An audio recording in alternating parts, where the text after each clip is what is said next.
Parcel এসছে, কি এসছে তোমাদেরকে দেখাই। দেখো,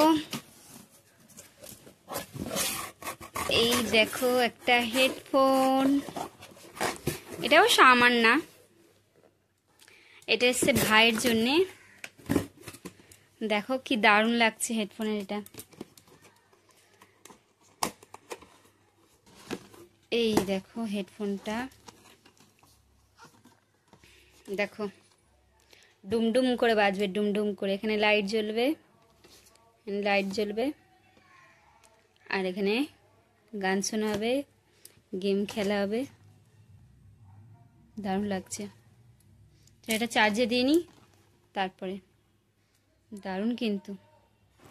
হ্যালো গাইজ, গুড মর্নিং। আমি অপর্ণা একটা নতুন সকালে একটা নতুন ভিডিও নিয়ে তোমাদের কাছে চলে আসলাম।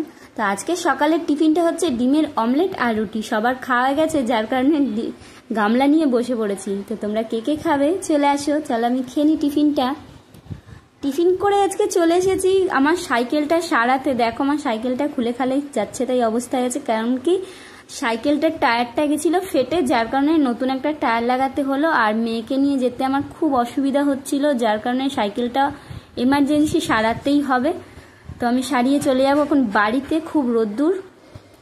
আর দুপুরবেলা রান্না হয়েছে দেখো বিয়েবাড়ির মতন, একদম ঝুরঝুরে আলু ভাজা, বাদাম ভাজা তার সাথে। তো আজকে দুপুরে রান্না হচ্ছে এটাই, বিয়েবাড়ির মতন আলু ভাজা।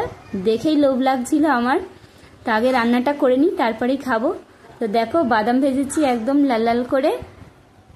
আর তোমরা কে কে খাবে চলে আসো। দুপুরবেলার রান্না হচ্ছে আলু ভাজা, বাদাম ভাজা, এদিকে ভাত আছে, মাছের মাথার ডাল আছে, আর মাছ ভাজা আছে। তো কে কে খাবে তোমরা চলে আসো।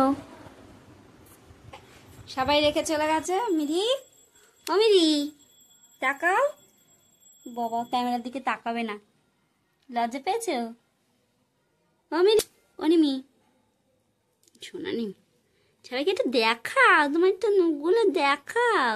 তুমি কত নোংরা থাকতে ভালোবাসো, একটু দেখাও যে কামড় দিই আমি, নোংরা থাকতে ভালোবাসি আমি, তাই না বলো? চলো আমি সন্ধ্যা দিই।